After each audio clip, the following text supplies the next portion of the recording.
ሰላም ጤና ይስጥልን ውድ አድማጭ ተመልካቾቻችን እንደምን ሰንብታችኋል? ይህ ገበያ ሚዲያ ነው። ፕሮግራማችን ከገበያ ሚዲያ ዘውትር ምሽት 3 ሰዓት ተኩል ላይ ወደ እናንተ የሚደርሰው የገበያ ሚዲያ ልዩ የፖድካስት ፕሮግራም ነው።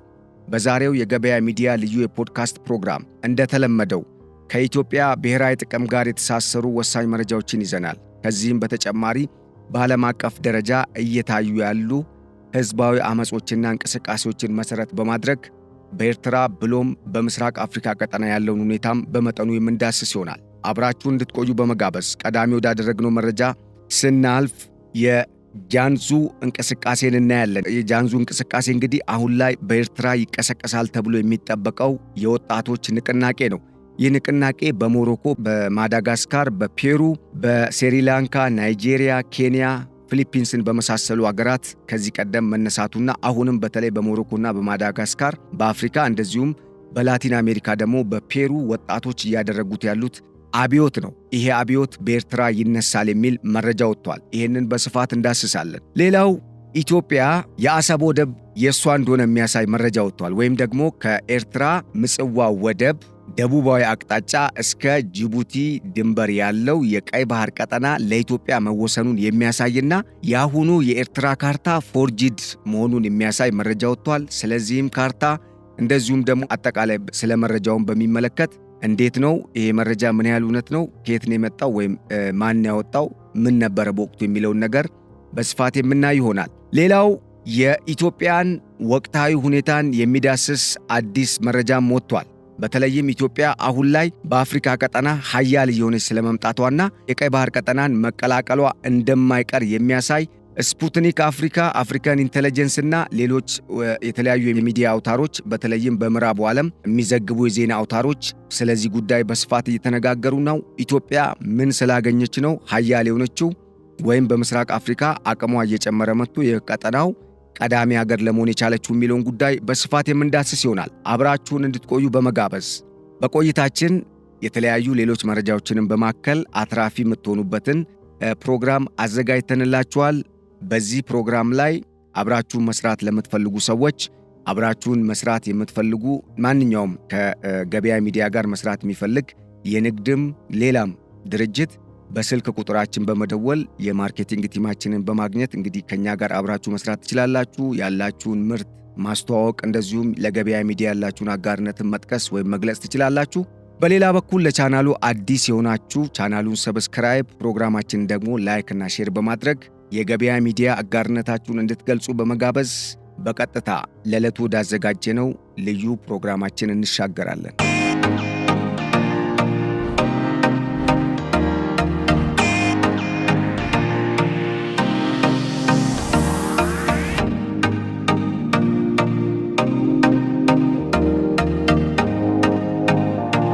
ቀዳሚ ያደረግነው እንግዲህ በዓለም አቀፍ ደረጃ ጃንዙ የሚል ወይም ጄኔሬሽን ኦፍ ኢንተርኔት ወይም ዘ ኢንተርኔት ጄኔሬሽን የሚል ስያሜ የተሰጠው ግን ዘ ጃንዙ የሚል ወይም ደግሞ ጄኔሬሽን ኦፍ ዜድ የሚል ስያሜ የተሰጠው የወጣቶች አብዮት በዓለም አቀፍ ደረጃ እንግዲህ በተለያዩ አቅጣጫዎች እንቅስቃሴ ተጀምሯል። ይሄን እንቅስቃሴ ያነሳንበት መሰረታዊ ምክንያት በኤርትራ የወጣቶች አመጽ እየተቀሰቀሰ እንደሆነ የሚያሳይ መረጃ ወጥቷል። በተለይም ይህ መረጃ ከሰሞኑ በኤርትራው ፕሬዝዳንት ኢሳያስ አፈወርቂ ላይ የመፈንቅለ መንግስት ሙከራ አድርገዋል በሚል ከትላንት ወዲያ 6 የጦር መኮንኖች ከዛ በፊት 13 የሲቪል ባለስልጣናት ታስረው ነበር። ከዛም በኋላ በኤርትራ ውስጥ በሚገኙ የተለያዩ ከተሞች ምጽዋን ጨምሮ ከረን እንደዚሁም አስመራን የመሳሰሉ ከተሞች የተለያዩ የመለዮ ወይም ደግሞ የወታደራዊ መለዮን ያረጉ የወታደራዊ ዩኒፎርምን የለበሱ የኤርትራ መንግስት ጦር አባላት የተባሉ የጦር ቡድኖች በከተማዎቹ የተዘዋወሩ አሰሳን እያደረጉ እንደሆነና በተለይ ወጣቶች በገፍ ወደ ጦር ሜዳ የተወሰዱ፣ ሌሎች ደግሞ ወደ ዘብጥያ እየተጣሉ እንደሆነ የተገለጸበት ሁኔታ ነው ያለው። 2 ጄኔራሎችም እርምጃ እንደተወሰደባቸው እየተሰማ ነው። በሌላ በኩል የሲቪል ባለስልጣናቱ ቤተሰቦችም ልጆቻቸው ወደ ሳዋ የጦር ማሰልጠኛ እንደዚሁም ደግሞ ለግዳጅ የጉልበት ሥራ በሚሰራባቸው እርሻዎችና የወታደራዊ ማዕከላት ስለመላካቸው ነው መረጃው የሚያሳየው። ይህንንም ተከትሎ በኤርትራ በተለይ በዲያስፖራው ዘንድ ከፍተኛ ቁጣ መቀስቀሱን የተነገረው በኤርትራ ውስጥ ያለው አመፅ አሁን በጣም እያየለ መምጣቱን የሚገልጹ የሚዲያ በተለይ የዲያስፖራ ኮሚኒቲን ቤዝ ያደረጉ እንደ ብርጌድ ንሓመዱና በነገራችን ላይ ኤርትራ ውስጥ አሁን ላይ 4 ተቃዋሚዎች በተለያዩ አቅጣጫዎች የኤርትራ መንግስት ላይ የትግል እንቅስቃሴን እያደረጉበት ነው የሚገኘው የኢሳያስ አፈወርቂ መንግስት ለመጣል ማለት ነው። ከዚህ ጋር ተያይዞ እንግዲህ በኤርትራ ያለው የዲጂታላይዜሽን ደረጃ ወይም ደግሞ ወጣቱ አጠቃላይ የህብረተሰብ ክፍሉ ደግሞ እንደ ሀገር ያለው የኢንተርኔት አክሰስ በጣም ውስንና ምናልባትም ከፍሎም ለማግኘት አስቸጋሪ የሆነ ከመሆኑ ጋር ተያይዞ በሀገሪቱ ያለው ሰቆቃ በሀገሪቱ ያለው ህዝባዊ እንቅስቃሴና አመፅ እስካሁን ይፋ አልሆነም እንጂ በከፍተኛ ደረጃ ህዝቡ በህቡ በተደረገው እንቅስቃሴ በኢሳያስ አፈወርቂ መንግስት ላይ እያመፀ ስለመሆኑ የሚያሳይ መረጃ ወጥቷል።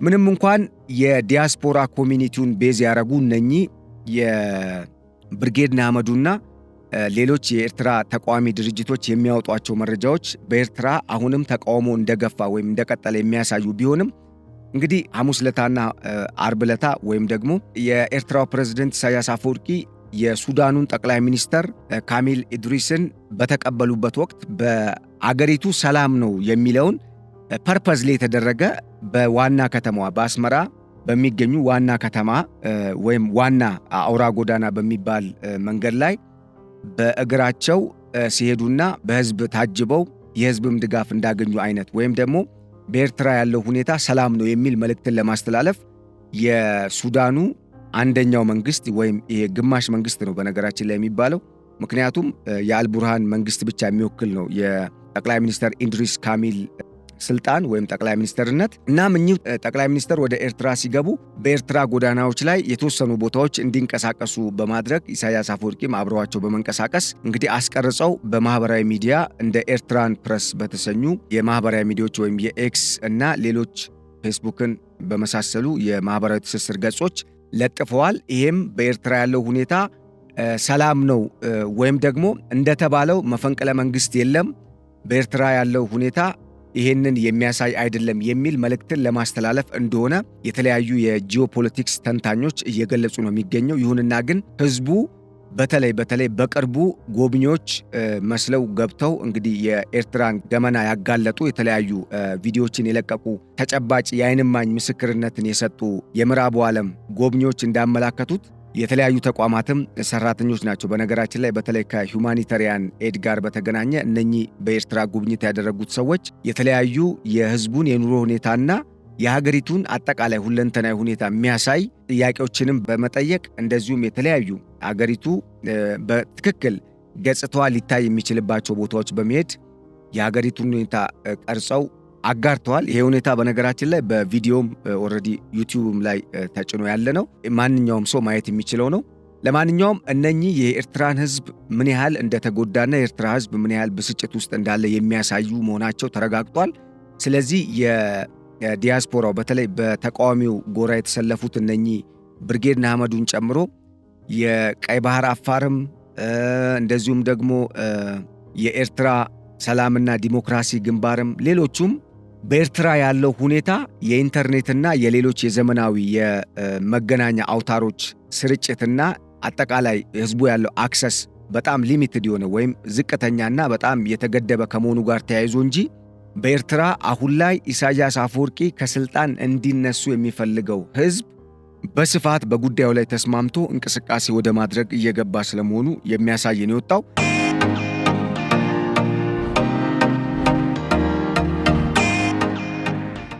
ይሄ እንግዲህ በእርግጥ ሊሆን ይችላል።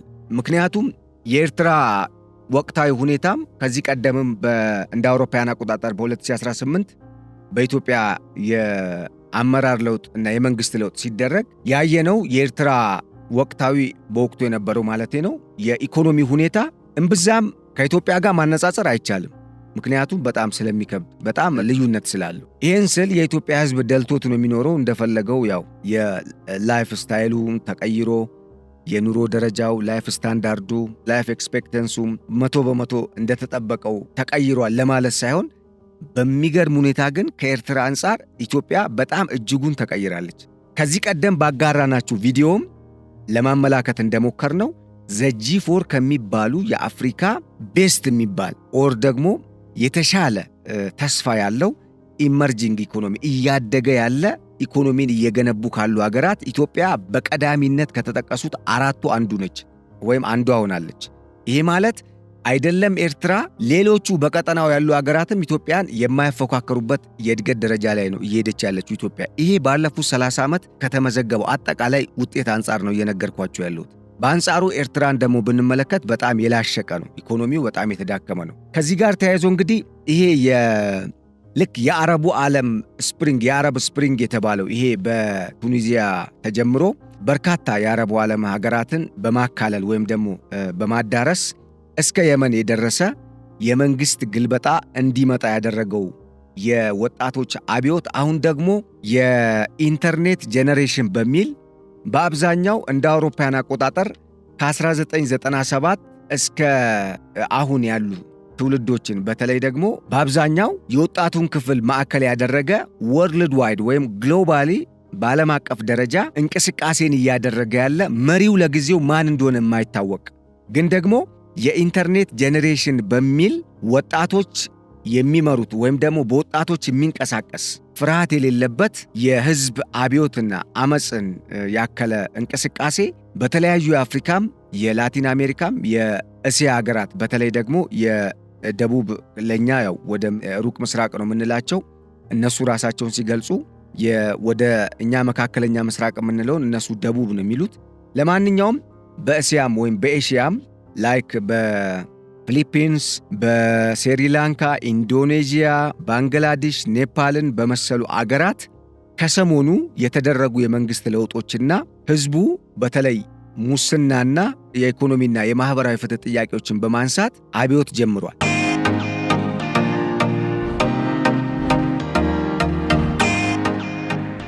በተመሳሳይ አሁን ላይ በዚህ ጉዳይ እየተናጠች የምትገኘው አንዷ ሞሮኮ ነች። ሁለተኛው ሀገር ማዳጋስካር ናቸው በአፍሪካ። በሌላ በኩል በላቲን አሜሪካ ፔሩ በዚህ በጃንዙ ወይም ደግሞ ዘኢንተርኔት ጄኔሬሽን ወይም ደግሞ ጄኔሬሽን ዜድ በሚል ስያሜ በተሰጠው በዚህ የወጣቶች አመፅ እየታመሱ ያሉ ሀገራት ናቸው። ጥያቄውም በተለይ ዋና መሰረት የሚያደርገው የወጣቶችን ፍላጎት መሰረት ያደረገና ለወጣቶች አሁን ላይ የሚገባን ነገር ይሄ ነው ብለው የሚጠይቁትን ጥያቄ መንግስታት ድምፅ እየሰጧቸው ወይም ጆሮ እየሰጧቸው እየሰሟቸው እንዳልሆነ የሚያሳይ ነው። ለዚህ እንቅስቃሴ በዓለም አቀፍ ደረጃ ዋና ምክንያት የሆነው በደቡብ የዓለማችን ንፍቀ ክበብ የሚገኙ ወይም ደግሞ ሳውዘርን ሄሚስፈር ላይ የሚገኙ ላይክ እንደ አፍሪካ በአብዛኛው ደግሞ የምስራቁና የሩቅ ምስራቋ አጠቃላይ የደቡብ ምስራቅና ደቡባዊ የእስያ ወይም የኤሽያ አህጉር እንደዚሁም በአብዛኛው ደግሞ የላቲን አሜሪካ ሀገራት የወጣት ትውልድ ወይም የወጣቱ ጄኔሬሽን እድሜው በጣም በከፍተኛ ደረጃ መጨመሩን ተከትሎ የአብዛኞቹ ሀገራት የፖፑሌሽን ኢንዴክስ እንደሚያሳየው ወይም የህዝብ ቁጥራቸው ሚዲያን ኤጁ ላይ በጣም የበዛ ከመሆኑ ጋር ተያይዞ ሚዲያን ኤጅ ማለት የመካከለኛ እድሜ ላይ የሚገኙ በጣም በወጣቶች የተሞላ ኦልሞስት ከ70 በመቶ በላይ ህዝባቸው ወጣቶችን ያቀፈ ከመሆኑ ጋር ተያይዞ ወጣቶች ዩኒቨርሲቲ ገብተው ከፍተኛ የትምህርት ዕድል አግኝተዋል። ይሁንና ግን ዩኒቨርሲቲ ገብተው ዲግሪ ተመርቀው ወይም ማስተርስም ይዘው የሥራ ዕድል አለማግኘታቸው አንዱ ቁጣ ስለመቀስቀሱ ነው የሚያሳየው። የዚህ የዓለም አቀፍ የጃንዙ ወይም ደግሞ ዘኢንተርኔት ጄኔሬሽን ወይም ጄኔሬሽን ኦፍ ኢንተርኔት ኦር ጄኔሬሽን ዜድ በሚል የተጠራው ወይም ስያሜ የተሰጠው የወጣቶች አብዮት የወጣቶች የሥራ አጥነት ቁጥር ከመቼውም ጊዜ በላይ በዓለም ደረጃ አሁን ላይ እየጨመረ መምጣቱ፣ ሁለተኛ ኢኮኖሚያዊና የማህበራዊ ፍትህ እጦቱ፣ ሌላው ሙስና መንሰራፋቱና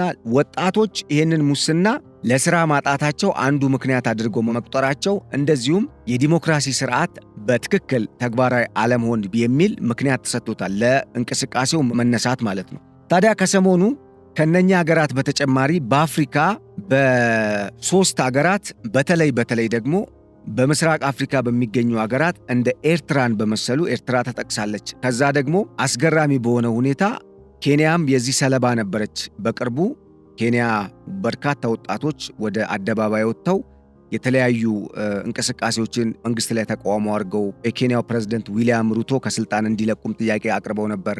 በተጨማሪ ደግሞ ናይጄሪያም ወጣቶች እንደዚሁ ናይጄሪያም ይሄ እንቅስቃሴ ተደርጎ ነበርና ቀጣዩዋ አገር ኤርትራ ነች የሚል እንግዲህ ሐሳቡ በትንታኔ ደረጃ የቀረበበት ሁኔታ ነው ያለው።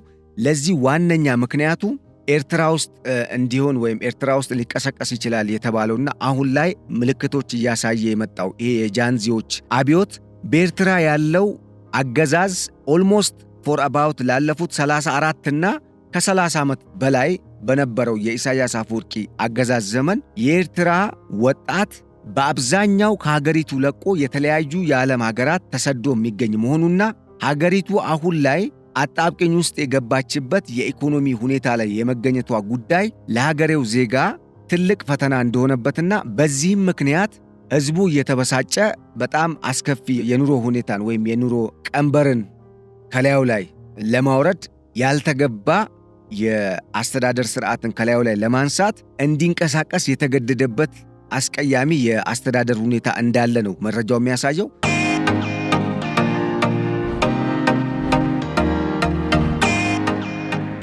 ከዚህ ጋር ተያይዞ እንግዲህ በኤርትራ በእርግጥ ብዙዎች እንደሚያነሱት ወጣትስ አለ እንዴ የሚል ጥያቄ አለ። ማለት በዚህ ቁጥር በዚህ ደረጃ ኤርትራ ወጣት አላት ወይ? ወጣቶቹ በብዛት ግማሾቹ በጦርነት አልቀዋል። ሌላዎቹ ደግሞ በአብዛኛው ጦርነትን ስጋትና በሀገሪቱ ባለው የኢሳያስ አፈወርቂ መንግስት በሚከተለው የአስገዳጅ የብሔራዊ አገልግሎት ወይም ይሄ ናሽናል ሰርቪስ የሚሉት ፈረንጆቹ የውትድርና አገልግሎት። በነገራችን ላይ ይሄንን የውትድርና የብሔራዊ ውትድርና አገልግሎት መስጠት ግዴታን ያደረጉ ሀገራት በርካታ ናቸው። ለምሳሌ ከሰሞኑ ጀርመንም ይሄን ነገር ይፋ አድርጋለች። ከሞስኮ ወይም ከራሽያ በኩል የመወረር ወይም ደግሞ ይሄ የምስራቁ ብሎክ እንደ ደቡብ ሰሜን ኮሪያ፣ ቻይናንና ኢራንን የመሰሉ ሌሎችም በራሽያ ፌዴሬሽን ስር ተካተው ያሉ የሩቅ ምስራቅና የሰሜን ምስራቅ እንደዚሁም በኤሽያ አህጉር ውስጥ የሚገኙ እነኚህ ሀገራት በጥምረት አውሮፓን ሊወጉ የሚችሉበት ሁኔታ እየተፈጠረ ስለሆነ ያንን በመስጋት ጀርመንም የናሽናል ሰርቪስን እንደ ፖሊሲ አውጃለች። በሌላ በኩል ግን እስራኤል በዚህ በናሽናል ሰርቪስ ጉዳይ የምትታወቅ አገር ነች። ምክንያቱም ካለባት የጸጥታ ስጋት ነው። አረቦች እዚህ አካባቢ አያስቀምጡኝም የሚል እምነትም ስላለ ያም በተግባር በርካታ ጊዜያት ስለተሞከረና እስራኤሎችም ያንንም ስለሚያውቁ የናሽናል ሰርቪስን ግዴታ አድርገዋል። ወደ ኤርትራ ሲመጣ ግን ለናሽናል ሰርቪስ ግዴታነት የሚያስገድድ ወይም ደግሞ ናሽናል ሰርቪስ ግዴታ እንዲሆን የግድ የሚል ምንም አይነት ጉዳይ የለም። በእርግጥ አብዛኛውን ጊዜ የኤርትራ መንግስት የናሽናል ሰርቪስን ግዴታ አድርጎ የሚያመጣው ኢትዮጵያ ትወረናለች የሚል ነው። እንግዲህ ያው የሆነ ችግር ያለበት አካል ስልጣን ላይ ካለ ያንን ችግር የሚቆሰቁስበት መንግስት ወይም ቡድን ይመጣል ብሎ መስጋቱ መቼም የማይቀር ነው። የኢሳያስ አፈወርቂ ስጋትም አንዱ ይሄ ነው። አንደኛ ቀደም ሲል በነገርኳችሁ መረጃ መሰረት ኤርትራ ህጋዊ ባልሆነ መንገድ ነው ከኢትዮጵያ የተገነጠለችው። የኢትዮጵያ አካል ነበረች። እንደውም የኤርትራ አገርነትን ከኢትዮጵያ አገርነት ታሪክ ጋር ነጥላችሁ ለመናገር የምትፈልጉ ወይም የምትሞክሩ ሰዎች ምናልባት እዚህ ላይ መነጋገር ወይም ደግሞ መወያየት ይቻላል። ግን ሐሰት ነው እያወራችሁ ያላችሁት ማለት ይቻላል። ለምንድን ነው ከተባለ የኤርትራ ሀገርነት ዕውቅና ኤርትራ የሚለው ስም ራሱ መቼ ነው የመጣው? ኤርትራ የሚለው ስም ራሱ እኮ አይታወቅም። የኤርትራን አካባቢ የሚያስተዳድረው መጀመሪያ በጥንት ጊዜ ባህረ ነጋሽ፣ ከዛ በኋላ ደግሞ ይህም ስያሜ የተሰጠው ለባህረ ነጋሽ የተሰጠው ስያሜም ቀጠናውን የሚያስተዳድረው የግዛቱ መሪ ወይም ደግሞ በዛ ግዛት ላይ በንጉሶቹ የሚወከለው እንዲያስተዳድር የሚወከለው መሪ ስምን ታይትል እንጂ እንደ ማንኛውም የኢትዮጵያ ግዛት ኤርትራም በራሷ በኦሪጂናል በሆነ በየአካባቢው በወጡ ህዝቡ ባወጣቸው ስሞች የሚተዳደሩ ግዛቶች ናቸው። ወይም ደግሞ አይዘር ወረዳ ልንል እንችላለን፣ ጣቢያ ወይ ቀጠና ልንል እንችላለን። ኤኒዌይስ እንደዚህ አይነት መዋቅር ነው ያለው።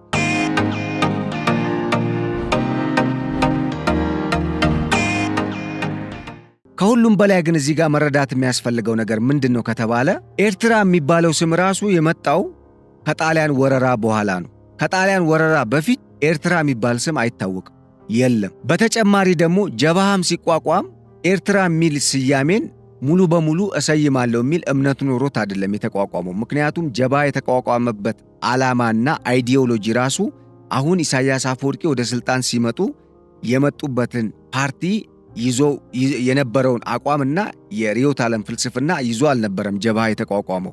ጀብሃ የተቋቋመው በግብፅ ነው። የጀብሃ ጥንስስ የተጀመረው እንደ አውሮፓውያን አቆጣጠር በ1921 ነው።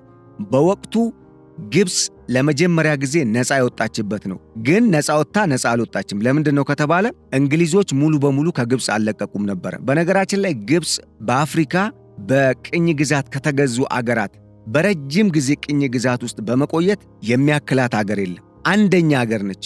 ቱርኮች ገዝተዋታል፣ ማምሉኮች እንግሊዞች ገዝተዋታል፣ ፈረንሳዮች ሞክረዋታል። መጨረሻ ተመልሳ እንግሊዞች ጋር ነው የወደቀችው፣ ወይም እንግሊዞች እጅ ላይ ነው የወደቀችው። ከዛም በኋላ ለግብፅ የራስ ገዝነት ስልጣን ተሰጥቶ ወይም ደግሞ መብት ተከብሮላት እስከ 1954 እና 56 ቆይታለች። በነገራችን ላይ 1950ዎቹና 1960ዎቹ አብዛኞቹ የአፍሪካ ሀገራት ነፃ የወጡበት ዘመን ነው። በእነኚህ ዘመናት ውስጥ ለምሳሌ እንደ ጋናን ማየት እንችላለን። ያኔ እንደ ጎልድ ኮስት ምናምን የሚባሉ በኋላ ላይ የወጡ ስሞች ማለት የተጋለጡ ስሞች አፍሪካውያን ኔቲቭ ስም እንደነበራቸውና ያንን ኔቲቭ ስም ወይም ደግሞ ነባር ምናልባት ባህላዊ ብለው ነው የሚጠሩት እነኚህ ፈረንጆቹ የቀኝ ገዢዎቹ። ይሁንና ግን ለአፍሪካ የራሷን ስልጣኔ መሰረት ያደረገ ለተለያዩ ግዛቶቿ ወይም አሁን አገር ሆነው ለተቋቋሙ ከ1950ዎቹ በኋላ በስፋት አገር ለሆኑት የአውሮፓውያን የአፍሪካ መቀራመት አዲስ የአርቲፊሻል ካርታ አወቃቀርን መሰረት አድርገው የተቋቋሙም ቢሆን ማለት ነው። እና እነኚህ አገራት የራሳቸው ስያሜ ነበራቸው። ልክ በተመሳሳይ ኤርትራም የራሷ ስያሜ ነበራት። የራሷ ስያሜ ማለት ለምሳሌ ትግራይ ውስጥ እንደርታ፣ ለምሳሌ ሐውዜን ልንል እንችላለን፣ ተንቤን ልንል እንችላለን፣ አድግራት ልንል እንችላለን። ወደ ላይም ለምሳሌ ኤርትራ ውስጥ አሁን እንዳሉት እንደ ከረን ወይም ሰሜን፣ ደቡብ ወዘተ ሊሆን ይችላል። እንደዚህ አይነት ስያሜ የነበራቸው ግዛቶች ናቸው በኤርትራ ውስጥ የነበሩት። እነኚህ ግዛቶች ደግሞ በጠቅላላ በአንድ መሪ አልነበረም ሲተዳደሩ የነበሩት።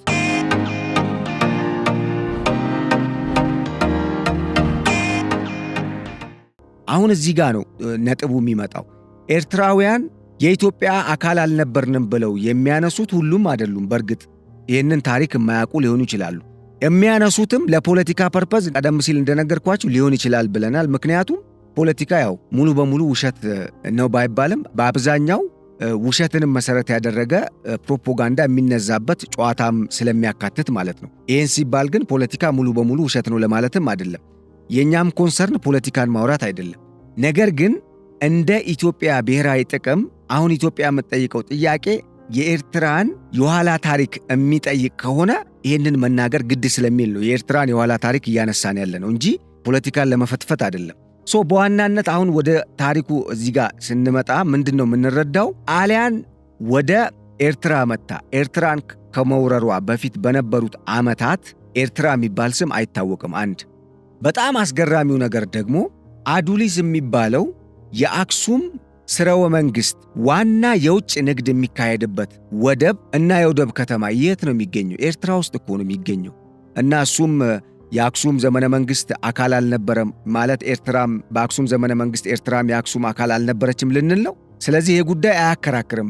በነገራችን ላይ ወደ ኋላ ታሪክ የምንመለስ ከሆነ ሲጀመር ኤርትራ በራሷ አሁን ኤርትራ የምትባለውን አገር ከመፈጠሯ በፊት ምን አይነት ቁመና እንደነበራት በዝርዝር የሚያሳዩ የታሪክ ድርሳናት አሉ። ስለዚህ ብዙ የሚያከራክር አይሆንም። ምንድነው አውቆ የተኛ ቢቀሰቅሱት አይሰማ አይነት ነገር ካልሆነ በቀር ይሄ ፋክት ነው። ሌላው ነገር ደግሞ ከጣሊያን ወረራ በኋላም ኤርትራ ከኢትዮጵያ ጋር ዳግም ተጣምራ ነበር። እንደውም በኤርትራ መጀመሪያ የተመሰረተው የነፃ አውጪ ግንባርም ይሁን ፓርቲም ልትሉት ትችላላችሁ ዋቴቨር የአንድነት መንግስትን የሚደግፍ ነው። እነሱ ተወግደው ነው በእነ ኢሳያስ አፈወርቂ መገንጠል የሚለው የግብፅን አጀንዳ የያዘውና ከጀብሃም በላይ ጀብሃ ለሁለት ስፕሊት አድርጎ ግማሹ በሃይማኖት ነው የተከፋፈለው የሚል መረጃ አለ። ግማሹ በፖለቲካል አይዲዮሎጂ ወይም በፖለቲካ ርዕዮተ ዓለም ፍልስፍና ልዩነት ነው የሚል አለ። ለማንኛውም መደምደሚያው ግን የኢሳያስ አፈወርቂ አሻጥር እንደሆነ ነው የሚታመነው። ይሄንን ተከትሎ እንግዲህ ይሄም ሁኔታ ሊፈጠር የቻለው በግብፅ እንደሆነ፣ ግብፅ ደግሞ ኤርትራ እንድትገነጠል በማድረግ ኢትዮጵያን እጇን የምጠመዝዝ መስሎ ስለተሰማት የገፋችበት ፕሮጀክት ነው። ኤርትራ ራሷ የግብፅ ፕሮጀክት ነች ለማሳጠር እንጂ የትኛው ኤርትራዊ ነው በወቅቱ ኢትዮጵያ በድላኛለች፣ ኢትዮጵያ ጨቁናኛለች ብሎ ኢሳያስ አፈወርቂ የሚመሩት ፓርቲ ከመምጣቱ በፊት በገሃድ ወጥቶ እንትን ያለው። ተቃውሞ የነበረውም ተቃውሞ ነበረ። ተቃውሞ የነበረው ግን የአንድነት መንግስት ዲሞክራሲያዊ ይሁን እና እንደ ማንኛውም ኢትዮጵያዊ ሌላው ህዝብ ማለት ነው የሚነሳ የልማት ጥያቄ ነበረ። አስገራሚው ነገር ግን በወቅቱ እንደ አጠቃላይ በኢትዮጵያ ሙሉ በነበረው የልማት እንቅስቃሴ ኤርትራ በጣም የተሻለ ደረጃ ላይ ነው የነበረችው። በነገራችን ላይ የኢትዮጵያ መሪዎች ለኤርትራ ብዙ ነገር ጠቅመዋታል።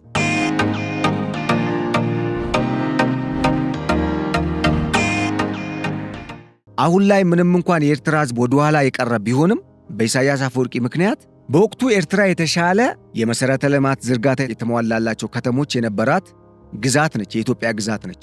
ይሄ የሆነበት ምክንያት ምንድነው? ለወደብ ለባህር በር የቀረበችና በርካታ ትንኮሳዎችን በዛ ጋር ሲመጡ ስለነበረ በተለይ ደግሞ ዋና የኢትዮጵያ የንግድ መስመርን በዛ ጋር ከመሆኑ ጋር ተያይዞ ትኩረት ሊሰጥ ችሏል። እንደገና ደግሞ በብዛት በታሪክም የምንረዳው ነገር አለ። በአብዛኛው ታሪክ የሚጻፈው እንግዲህ ከዚህ ቀደም በነበረው ሁኔታ የመሪዎች ብቻ ከመሆኑ ጋር ተያይዞ ምናልባት የተደፋፈነ ነገር ስለዛ ስለነበረው ወይም ደግሞ በወቅቱ ስለነበረው የመሰረተ ልማት ዝርጋታ፣ የልማት እንቅስቃሴ፣ አጠቃላይ ስለ ንግድ ወዘተረፈ በስፋት እንደ ንጉሳውያን ታሪክ ባይዘረዘርም ወይም ደግሞ ባይጻፍም የተጻፉት ግን በእርግጠኝነት አሁን እንግዲህ ላነበበ ሰው ቻሌንጅ ማድረግ ለሚፈልግና ያንን ቻሌንጅ ማድረግ የሚያስችል ዕውቀት ለያዘ ሰው ታሪክን ላነበበ ሰው የኤርትራ ግዛቶች በኢትዮጵያዊነት የማይደራደሩ መሆናቸውን ነው የሚያሳየው በወቅቱ። ምክንያቱም የኤርትራ ሕዝብ ኢትዮጵያዊነቱን ምንም በዛን ወቅትም ቅሬታ ያቀረበበት ሁኔታም አልነበረም። የነበረው እንደ ማንኛውም የኢትዮጵያ ዜጋ ወይም እንደ ማንኛውም ብሔር ብሔረሰብ ኢትዮጵያ ውስጥ እንዳሉ ብሔር ብሔረሰብ የነበረው ጥያቄ አሁንም ያለ ተመሳሳይ ነው። ሌላ ነገር የለም። ይሁንና ግን ግብፅ በፈጠረችው አሻጥር ምክንያት ኤርትራ ከኢትዮጵያ እንድትገነጠል ተደርጋለች። አንዱ ለማሳያነት የቀረበው በተለይ ሪዘንትመንት አለ፣ ይሄ ቁጣ፣ ብሶት፣ ይሄ ቅሬታ አለ ተብሎ እንዲታሰብ ያደረገውና አጀንዳውንም ህዝቡ እንዲቀበለው የተደረገበት መንገድ አስገራሚ ነው። ምንድነው? ጣሊያኖች ኢትዮጵያን ለመውረር ነው የመጡት። ኤርትራን ብቻ ለመውረር አልመጡም። እንደ ማንኛውም የአፍሪካ ሀገር ወይም እንደተወረረ የትኛውም ዓለም ሀገር ለምሳሌ እንግሊዝ እኮ ህንድን በቅኝ ግዛት እኮ 400 ዓመት ገዝታለች። 200 ዓመት ኢንዳይሬክትሊ፣ 200 ዓመት በቀጥታ ቀጥቅጣ ገዝታለች። ነገር ግን ህንድ ስንት ቦታ ነው በኋላ የተከፋፈለች? ባንግላዴሽ ህንድ ስር ነበረች፣ ፓኪስታን ህንድ ስር ነበረች። አይደለም እንዴ? እነ ስሪላንካ እኮ ህንድ ስር ነበሩ። ይሄ ሁኔታ ነበረ። ስለዚህ ወደኛም ስናመጣው ቀኝ ገዢዎች የፈጠሩት ትሪክስና በተለይ ደግሞ እነኚህ የቀኝ ገዢዎች በተለይ እንግሊዞች ከግብፅ ጋር በመጣመር ግብጾች የነሱን ማይንድ ሴት በመያዝ ኢትዮጵያን ለመጉዳትና የናይል ውሃን ምንጭ ለመቆጣጠር ስለምትፈልግ ያመጣችው ኢትዮጵያን የማዳከሚያ ስትራቴጂካዊ መንገድ ወይም እቅድ ውሃ ሆኖ ተግባራዊ ተደርጎ እንጂ እንደ የትኛውም ሀገር አንድ ነጭ ወይም ቅኝ የሚገዛ ኃይል ሲመጣ ሊወር ሲመጣ ኢትዮጵያውያን በኤርትራም ጉዳይ በመቶ ሺዎች ሞተዋል፣ በ10 ሺዎች ሞተዋል። እንደገና ደግሞ እንደ አጠቃላይ ሙሉ ኢትዮጵያንም ነፃ ለማውጣት ታግለዋል አርበኞች።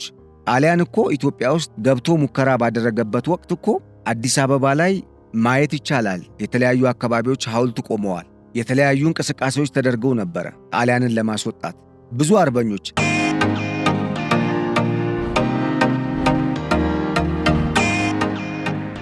አስገራሚው ነገር ከትግራይ፣ ከኤርትራ፣ ከኦሮሚያ፣ አማራ ክልል፣ ከኦሮሚያ እንግዲህ በኢትዮጵያ ውስጥ ካሉ ብሔሮች ከሁሉም በዚህ በወራሪ ቡድን ላይ በወራሪ ኃይል ላይ ያልዘመተ የራሱን ደግሞ ለሀገር ነፃነት አስተዋጽኦ ያላደረገ ህዝብ የለም። በጋራ ያልሞተ ህዝብ የለም። እንደ አዲስ ነገር የኤርትራን ጉዳይ የተለየ አድርጎ አግዝፎ ማምጣት መቼ ነው የመጣው?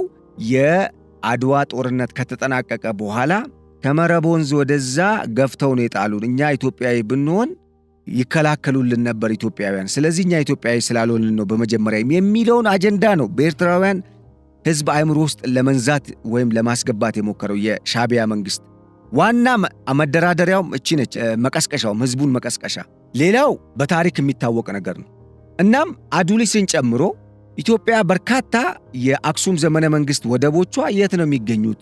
ወደ ታችም ስንወርድ ደግሞ የዘይላን ወደብን ማየት እንችላለን። የት ነው? እነኚህ ሁሉ እኮ የኢትዮጵያ ግዛቶች ነው የነበሩት። ስለዚህ እዚህ ላይ ምንድነው መረዳት የሚያስፈልገው? ለማንኛውም ኤርትራ የሚለው ቃል ኤርትሮስ ከተሰኘው የግሪክ ቃል እና ቀይ እንደሆነ የሚጠቅስ መረጃ አለ። አንዳንዶች ኤርትራ የሆነ የተቃጠለ ፊትም ነው እንደዚህ ነው ብሎ የሚያነሱ አሉ። ግን ኤርትሮስ ከተሰኘ የግሪክ ቃል የመጣ እሱም ቀይ ማለት ነው። ምክንያቱም ለባህሩ ቅርብ ስለሆነና ቀይ ባህርም ደግሞ የተሰኘበት ምክንያት በውስጡ ያለ አልጌና ውስጡ ያሉ በተፈጥሮ ውሃ ውስጥ እንደ አልጌ የሚበቅል እንትን ስለነበረ ያንን መሰረት አድርጎ የወጣ ስያሜ እንደሆነ ነው ታሪክ የሚያስረዳው። በዛ አካባቢውን ቀጠናውን ሲመሩ የነበሩት ባህረ ነጋሽ የሚል ስያሜ ነበራቸው። ኦፍኮርስ ነበረ። ነገር ግን ሙሉ በሙሉ ኤርትራ እንደውም እስከ ሱዳን ሜሮዌ አልፎ የነበረው ግዛት የኢትዮጵያ እንደነበረ ታሪክ ያሳያል። ይሄ በቅኝ ገዢዎችና ከዛም በኋላ በመጡ ፖለቲከኞች አሻጥር የተፈጠረ ክፍፍል እንጂ ትክክለኛ የኢትዮጵያን የቀደምት ማንነት የሚያሳይ ወይም የግዛት ሙሉ ተክለ ሀገራዊ ቁመናን የሚያሳይ አይደለም። አሁን ያለው ሁኔታ ብዙ የተሸራረፉ ነገሮች አሉ፣ በአሻጥር ምክንያት ማለት ነው።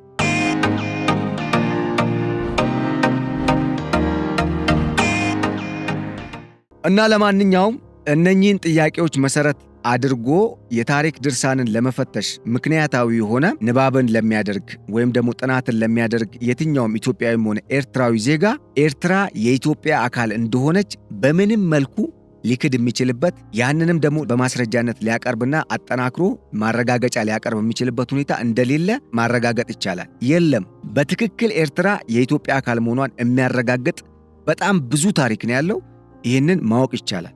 ቱርኮች መጥተው ምናምን ለተባለውም ከዚህ ቀደም ስላወራንበት እዚህ ላይ ጊዜ ማባከኑ አስፈላጊ አይደለም። ለማንኛውም ግን አሁን ያንን የጥንት አሻጥርና ደባ ማለት ለበርካታ ዓመታት ጥንትን ባንለው ለበርካታ ዓመታት በግብፅ አማካኝነት የአረብ ሊግንም ተጠቅማ አረቦችንም አስተባብራ ብቻ ኢትዮጵያን የትርምስ ማዕከል ለማድረግ በሞከረችው ሙከራና በቆፈረችው የነገር የሴራ ጉድጓድ ኢትዮጵያ እዛ ውስጥ እንድትገባ እንዲዳፈንባት ለማድረግ በርካታ ጥረቶችን አድርጋ ጅቡቲ ተገንጥላ እንድትቀር።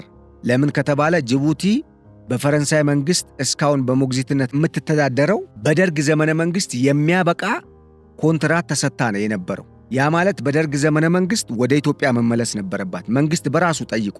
ምክንያቱም አንድ መንግስት የፈረመውን ፊርማ ህጋዊ መንግስት፣ ይህን ስል የሽግግር መንግስት ማለቴ አይደለም፣ ጥንቃቄ ያስፈልጋል። ህጋዊ መንግስት አሁን በምርጫ የተመረጠ በህዝብ ይሁንታ ያገኘ ዓለም አቀፍ ዕውቅና ያለው መንግስት የወሰነውን ወይም የተፈራረመውን ፊርማ ቀጥሎ የሚመጣውን መንግስት ያው ያከብራል። አገር ስለሆነ አገርና አገር ስለተዋዋሉ ማለት ነው። ስለዚህ ከ99 ዓመት በኋላ ከ77 ዓመት በኋላ የሚላለ ለማንኛውም በደርግ ዘመነ መንግስት ወቅት ጅቡቲ ወደ ኢትዮጵያ መመለስ ነበረባት። ነገር ግን ግብጾች በፍጥነት በኢትዮጵያ የንጉሱ ውድቀትን ተከትሎ የመንግስት ለውጥ ሲደረግ ከተለያዩ አቅጣጫዎች የተለያዩ እንቅስቃሴዎች እንዲጀመር በማድረግ በተለይ በዚህ ገና ባልጠነከረውና የንጉሱን ስርዓት በማፍረስ አዲስ የራሱን ስርዓት ለመገንባት እንደ አዲስ ብሎ የጀመረው የደርግ መንግስትን በተለያዩ ግንባሮች ጦርነት እንዲከፈትበትና ቢዚ እንዲሆን በማድረግ በጅቡቲም ላይ ኢትዮጵያ ያላት የባለቤትነት መብትን እንድታጣ ወይም ደግሞ ያ ጊዜ አልፎ አሁን ጅቡቲ ለመከራከርም እንዳያመች እንዲሆን ያደረገበት ሁኔታ ነው የነበረው። ይሄ ደግሞ የሆነው ምንድነው? በኢትዮጵያ ውስጥ እርስ በርስ ግጭት እንዲፈጠር በማድረግ የተለያዩ ቡድኖችን በማደራጀት የማዕከላዊ መንግስትን ለማዳከም ከከተማ ጀምሮ እስከ ገጠር የዘለቀ የተለያየ ሴል ያለው ቡድኖችን አደራጅታ ግብፅ ስታፋልም ነበር በእጃዙር።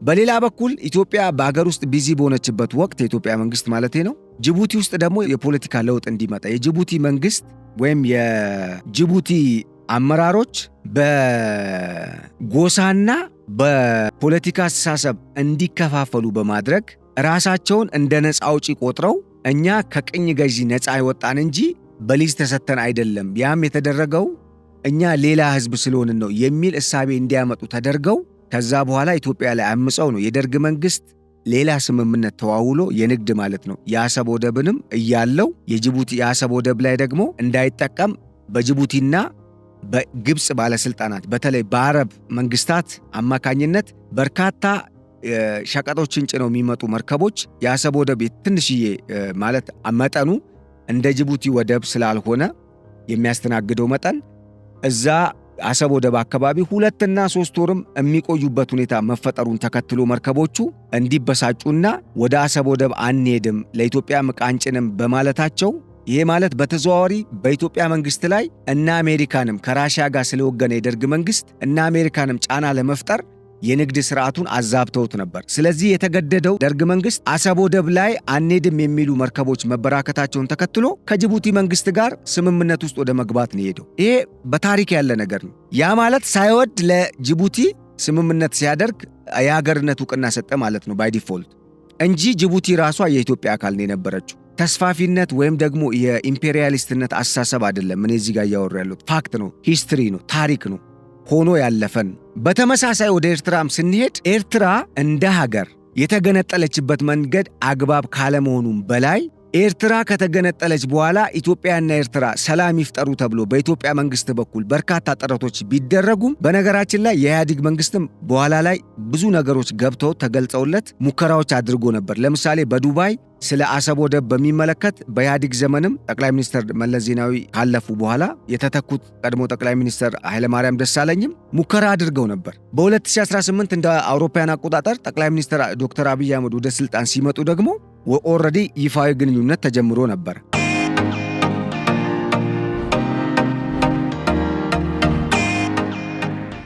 ነገር ግን የነበረችው ስጋት ስላለች እናም ኢትዮጵያ አንደኛ ምቀኝነትም አለበት። ኢሳያስ የኢትዮጵያን እድገት እንደማይፈልጉ በእርግጥ ይታወቃል። ለምንድን ነው ከተባለ የኢትዮጵያን እድገት ቢፈልጉ ኖሮ አብረዋቸው የታገሉ ሰዎች ተቀይረው አሳሰባቸው ሼፕ ተደርጎ ወይም አርገው ስለ ኢትዮጵያ አንድነት ሲታገሉ በድጋሚ ተመልሰው እሳቸው ግን ወይ ፍንክች ማለታቸው እስታክ ማረጋቸውን የሚያሳይ ነው። ምንም እንትን አይደለም። ሌላው ደግሞ ለምን እኔ አላደኩም እኔ ካላደኩ እነሱ ማደግ የለባቸውም አይነት ኢትዮጵያን መጎተት።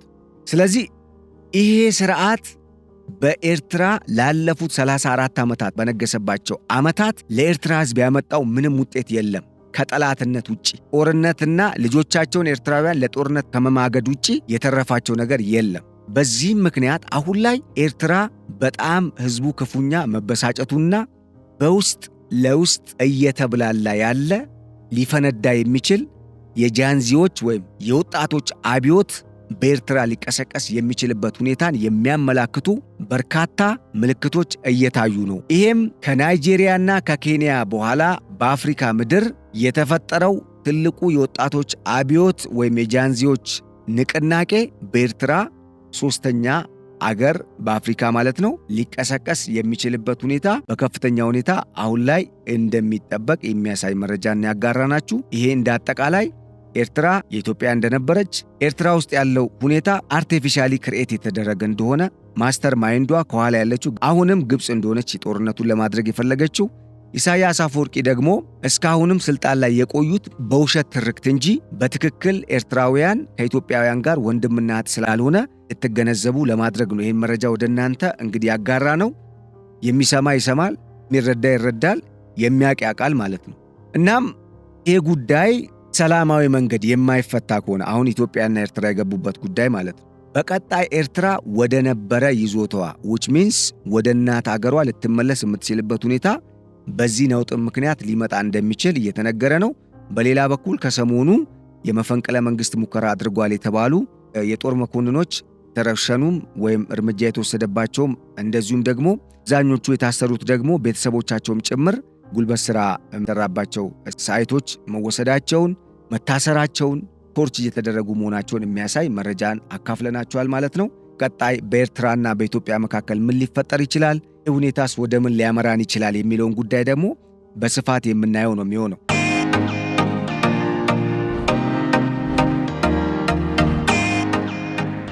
ሌላው እዚህ ላይ ያነሳ ነው ዋና ትልቅ አጀንዳ ጂሚ ካርተርና ጠቅላይ ሚኒስትር መለስ ዜናዊ በወቅቱ ያወሩት የተነጋገሩት ንግግር ነበረ።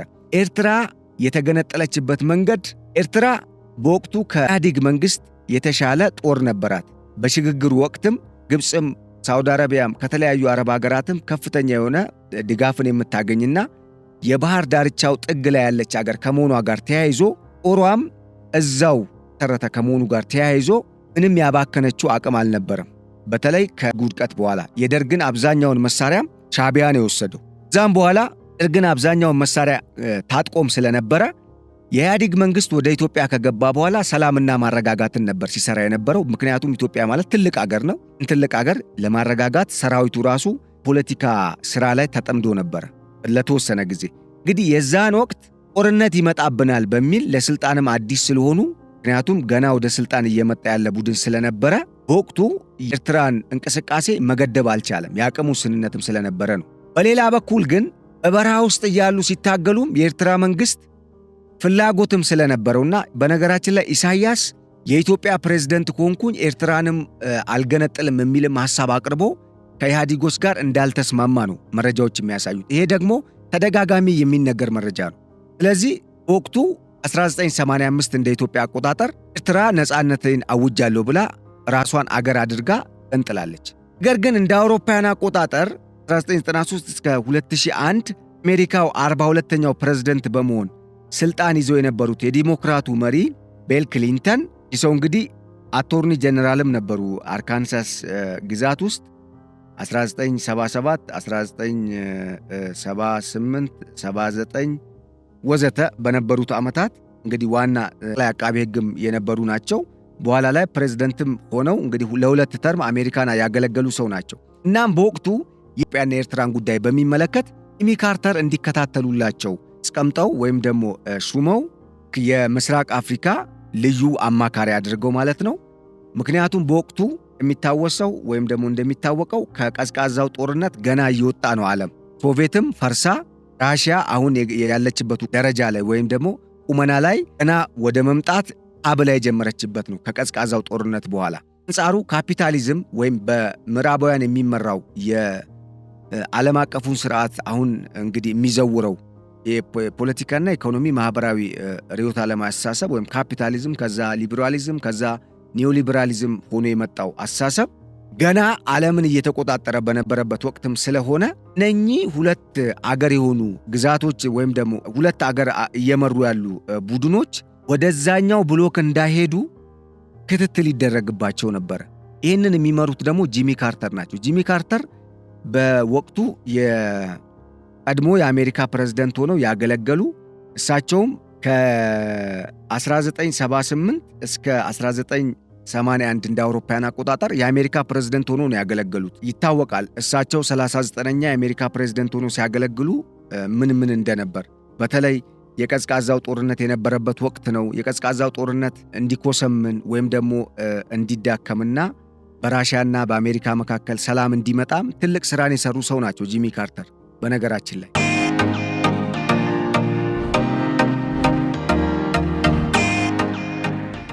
ስለዚህ እሳቸውን ነበረ ሁኔታውንም ቀድሞ የነበረውን የዓለም አቀፍ የማህበራዊ ኢኮኖሚያዊና ፖለቲካዊ ፍልስፍናና ስርዓቱን በሚመለከት ጠለቅ ያለ ግንዛቤም አላቸው ተብሎ ስለሚታሰቡ ፕሬዝደንቱ ቀድሞም ፕሬዝደንት ሆኖ ያገለገሉ ሰው ስለነበሩ የምስራቅ አፍሪካ ልዩ መልእክተኛ አድርገው በመሾም ከምጽዋ ወደብ በስተደቡብ አቅጣጫ ያለው እስከ ጅቡቲ ድንበር ድረስ ያለው እስከ ዱሜራ አካቶ ማለት የኢትዮጵያ ግዛት እንደሆነ ተስማምተው በኋላ ላይ ካርታው ራሱ መጀመሪያ የነበረው ካርታ እንደተቀየረ ነው የሚነገረው።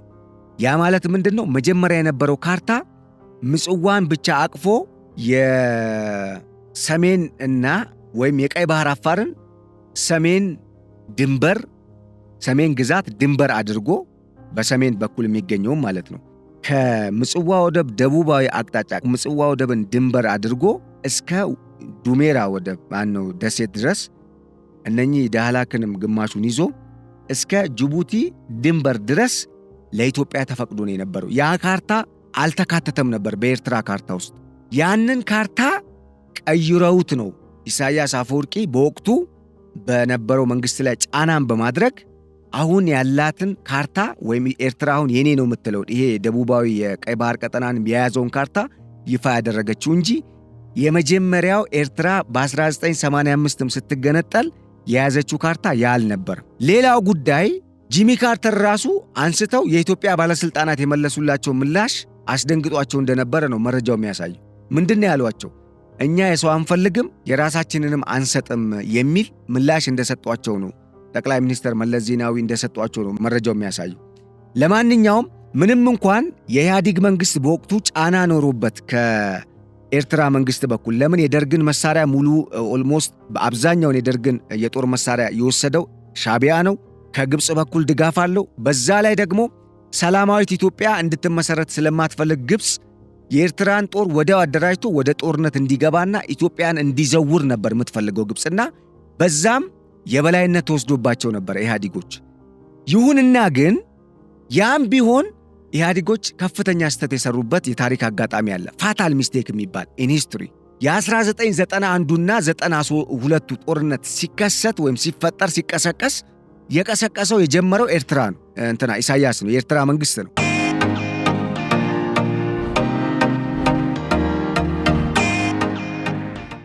እንግዲህ ያ ጦርነት በተደረገበት ጊዜ የኢትዮጵያ ሰራዊት የነፍስ ወከፍ መሳሪያም ቢሆን ይዞ በህዝብ ቁጥርም እንደተባለው ሊሆን ይችላል፣ ግን ጀግና የመከላከያ ሰራዊት እንደሆነ ኢሳያስ አፈወርቂ ራሳቸው ማረጋገጫ ሰጥተዋል። እንደተሸነፉ ጦርነቱን አሸንፎ የኢትዮጵያ መከላከያ ሰራዊት ዋና ከተማ አስመራ ሊገባ 25 ኪሎ ሜትር ሲቀረው ተመለስ ነው የተባለው። በተመሳሳይ በደቡብ አቅጣጫ አሰብን ሊይዝ የሄደውን ጦር ተመለስ ነው የተባለው። እዚህ ጋር ስህተት ተሰርቷል። ለምንድን ነው ሲባል ወይ ወደቡ ባደራ እንዲቀመጥ ተፈልጎ ነው፣ አሊያም ደግሞ ለሆነ ፖለቲካዊ አሻጥር የተቀመጠ እንደሆነ ነው የሚያሳየው መረጃው። ለማንኛውም ይሄንን ፖለቲከኞች እዛው የሚያነሱበት ሁኔታ ይኖራል፣ እነሱ ይፈቱታል። ግን ታሪኩ ይሄንን ነው የሚያስረዳው። ስለዚህ አሁን ይሄንን ሁሉ ጉድና ገመና ሸፍኖ ወይም ደግሞ ደብቆ እንደ ምንም እንዳልተፈጠረና ምንም አሻጥር በኢትዮጵያ ላይ ምንም ጉዳት እንዳላደረሰ መንግስት ተጎድቻለሁ ሲል አሁንም ኢትዮጵያ ውስጥ እጁን የሚሰነዝረው ኢትዮጵያን ለማተራመስ የሚሞክረው የኢሳያስ አፈወርቂ መንግስት የኢትዮጵያ መንግስት እጅጉን እንደታገሰው እስካሁንም የደርግ መንግስትም የሽምቅ ውጊያን በሚያደርግበት ዘመን የኢህአዴግ መንግስት ሙሉ በሙሉ ኦልሬዲ ተንከባክቦታል። እንደውም ኢሳያስ አፈወርቂ እንዳይወድቅም ያደረገው የኢህአዴግ መንግስት ነው በነገራችን ላይ እንጂ የኢህአዴግ መንግስት ሙሉ የበላይነት ነበረው። ወደ በኋላ ላይ ጦርነት ውስጥ አንገባም በሚል በፖለቲካ ውሳኔ የቀረ ቢሆንም በኋላ ላይ በተለይ ከ1991ና 92ቱ ጦርነትም በኋላ ኢትዮጵያ እንዴት ነው ያደገችው? ኤርትራ ደግሞ የት ነው የቀረችው? ጦርነት ቢካሄድ ኢትዮጵያ እንደምታሸንፍ ይታወቅ ነበር። ከኋላ ግን ያሰለፋቸው ኃይሎች ኢትዮጵያን ማመስ ስለሚፈልጉ ለነሱ ሲሳይ አንሆንም በሚል ለምሳሌ ለግብፅ ከኤርትራ ጋር ጦርነት ውስጥ ቢገባ ግብፅ ስለሆነች ተጠቃሚ የምትሆነው የኢትዮጵያ መንግስት ወደ ልማቱ ነው ፎከስ ያደረገው። ለዛም ነው ኢሳያስ አፈወርቂ የሚናደደው። ጦርነቱን የሚፈልገው የራሱ አጀንዳ ስለሆነ አይደለም። ለምን እኔ የምፈጥረው አጀንዳን ተቀብለው ተናደው እኔ ስተናኮላቸው ለምን ያንን መተናኮል ተከትለው ጦርነት እኔ ላይ አልከፈቱም? አንዱ ጠቅላይ ሚኒስትር መለስም ጥርስ የተነከሰባቸው በዚህ ነው። ያው ምንም እንኳን ስተቱ እንዳለ ቢሆንም ማለት ስተትን ብቻ ማጉላት ተገቢ ስላልሆነ ነው። ለምን ጫና እንደነበረ ስለሚታወቅ ነው። ለምሳሌ በወቅቱ በግብፅ በኩል የነበረው ጫና ቀላል አይደለም ያኔ። አሁንም እኮ ከኤርትራ ጎን ተሰልፋ ኢትዮጵያን ትወጋለች ተብላ የምትጠበቀው ዋናው ሀገር ግብፅ ነች። ቀላል መሳሪያ የላትም። ግን ጦርነቱ ቢቀሰቀስ ኤርትራ ልታሸንፍ አትችልም። በምንም ግራውንድ የምታሸንፍበት አቅም ላይ ስላልሆነች ማለት ነው። ያ ስለሆነ እንጂ ወይም ደግሞ የኢህአዴግ መንግስት ወደ ልማቱ አተኩሮ ከኤርትራ ጋር ጦርነት ውስጥ አልገባም በሚል በወሰደው ፖለቲካ ውሳኔ እርምጃውን ሳይወስድ ስለቀረ እንጂ ኤርትራ እኮ እንደ ሀገር የምትቀጥል ሀገርም አልነበረችም። ቁመናዋ አሁንም ያልተቋጨ ሀገርነት ታሪክ ነው ያላት። ጅቡቲም በተመሳሳይ ማለት ነው። ለማንኛውም ይሄ ነው ያለው ሁኔታ። ይሄንን ጉድ የተሸከመው ኢሳያስ አፈወርቂ እስካሁን ዝም የተባለውና በኢትዮጵያ ላይ የሰራው ወንጀል ሳያንሰው አሁን ደግሞ በኢትዮጵያ ላይ ሌላ አሻጥርን ሌላ ጦርነትን ለመክፈት እንቅስቃሴ እያደረገ ነው። ጦርነቱንም በኢትዮጵያ ምድር ለማድረግ እጁን ሰንዝሯል። እንግዲህ በኢትዮጵያ ላይ ጦርነትና ትርምስን ሲያስብ የቆጡን ምንድነው አወርዳለሁ ብላ የብብቷን ጣለች እንደሚባለው በጉያቸው ውስጥ ራሳቸው ያልሆነ ትርክት እየሰበኩ ያሳደጉት ወጣት አሁን እያመጸባቸውና ከስልጣናቸው ሊያስወግዳቸው እንቅስቃሴ መጀመሩና ይሄም ከዓለም አቀፉ የጃንዚዎች የወጣቶች አብዮት ማለት ነው ወይም የኢንተርኔት ጄኔሬሽን ነው የሚባለው የአዲሱ ትውልድ ጄኔሬሽን አብዮት እንደተቀሰቀሰባቸው መረጃው አመላክቷል። በዚህ እንግዲህ የተለያዩ ቁም ነገሮችን እንደጨበጣችሁ ተስፋ እናደርጋለን።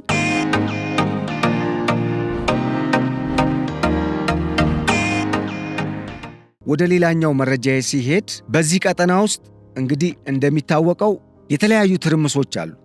በሶማሊያ ያለው ሁኔታ፣ በኢትዮጵያ ውስጥ ያለው የውስጥ ጉዳይ፣ የውስጥ ችግር፣ ራሷ ኤርትራ አሁን የምትፈጥረው ኤርትራ ራሷ የራሷ የውስጥ ችግር፣ የሱዳን ጦርነት፣ ኬንያ አሁን ያለባት ችግር፣ እንደዚሁም ደግሞ በደቡብ ሱዳን የሬክ ማቻር መታሰርን ተከትሎ ፕሬዝዳንት ሳልቫኪር ሬክ ማቻር ወይም ምክትል ቫይስ ፕሬዝዳንታቸውን ማሰራቸውን ተከትሎ ያለው ውዝግብ ቀጠናውን ወደ ውጥረት ወደ ተለየ ጡዘት ውስጥ ሊያስገባው በዝግጅት ላይ ነው ያለው።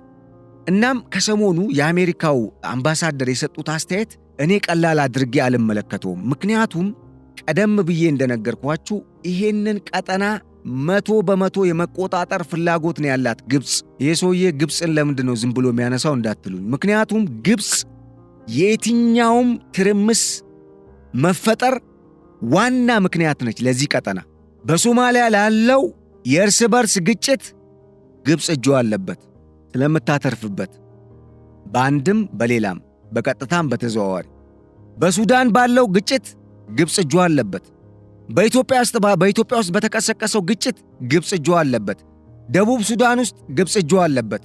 ለምን ይመስላችኋል? በጣም አስገራሚውን ነገር ልንገራችሁ። ይሄ ሁሉ ነገር የሚደረገው ኢትዮጵያን ለመጣል ነው። ምንድነው ኢትዮጵያን አንተ እንደ ገነት፣ በእርግጥ ገነት ኢትዮጵያ ውስጥ ነው የተገኘችው የሚል አሁን መረጃ ወጥቷል። ከሰሞኑ እናጋራቸዋለን በስፋት። እንደው ይሄንን የአረብ ሳይንቲስቶችም የጥንታዊ የሰው ዘር አመጣጥና አርኪኦሎጂስቶችም እንደዚሁም የምዕራባውያን አርኪኦሎጂስቶችና የጥንታዊ የሰው ዘር አመጣጥ አጥኚ ምሁራን አሁን ከሰሞኑ ከ3 ቀን በፊት ያረጋገጡትና በዶክመንተሪ መልክ የወጣ እንደዚሁም በጣም ሰፊ ዝርዝር የወጣበት መረጃ አለ፣ እናካፍላችኋለን። ግን እውነቱን እንድትረዱ ለማሳያነት ያቀረብኩት። እንግዲህ ይህን ቀጠና ነው ግብፅ እያመሰችው የምትገኘው። እና ግብፅን ሳነሳ ከተለየ ከሆነ ከሌላ ምክንያት ጋር አይደለም። ዋና የዚህ ቀጠና መተራመስ ተጠቃሚና ዋና የዚህ ቀጠና መተራመስ ነዳጅም ክብሪት አቀባይ አገርም እሷ ስለሆነች ነው። ግብፅ እዚህ ቀጠና ውስጥ በሚደረገው ጦርነትና ቀጠናውን እንዲተራመስ በማድረግ ፍላጎት ላለው ለየትኛውም ኃይል ዋና የቀኝ እጅ ሆና የምታገለግል አገር ነች፣ ለምዕራባውያንም በምስራቁ ብሎክም ላሉ። ስለዚህ አሁን 2 ነገር ልንገራችሁና ረጅም ሰዓት ስለወሰድን እንግዲህ ፕሮግራማችንን ወደ ማገባደዱ እንሄዳለን።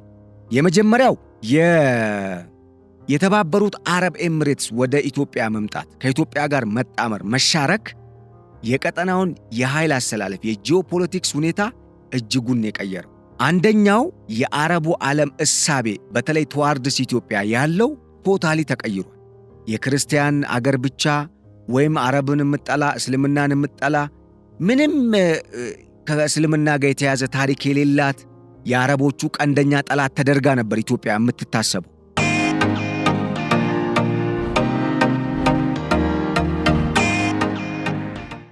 በእውነት ተገልጦ ግን የኢትዮጵያ ማንነት ሲታይ ለካ ኢትዮጵያ ኦማንም የተባበሩት አረብ ኤሚሬትም ኳታርና ኩዌትም ተደምረው እነሱ ያላቸውን የሙስሊም ቁጥር የሚበልጥ ሙስሊም ሕዝብ የሚኖርባት አገር ነች። ይሄ ገብቷቸዋል አሁን። ስለዚህ ግብፅ እንደምትለው አይደለችም ኢትዮጵያ፣ አረቦቹ አውቀዋል። ይህንን ደግሞ በስፋት የተባበሩት አረብ ኤሚሬትስ ባላት አቅምና የተጽዕኖ መፍጠር ደረጃ ወይም በገነባችው ኢኮኖሚ በቀጠናው ባገኘችው የተደማጭነት አቅም ወይም ደግሞ ደረጃ ይህንን ቀጠና ስለ ኢትዮጵያ ያለው አመለካከት እንዲቀየር እያደረገች ነው። ይሄ ማለት something በጣም it is a big win ነው ለኢትዮጵያ። ምክንያቱም በጣም ትልቅ ዲፕሎማቲክ የሆነ ጥቅም አስገኝቷል ለኢትዮጵያ፣ በዲፕሎማሲ ድል አስገኝቷል።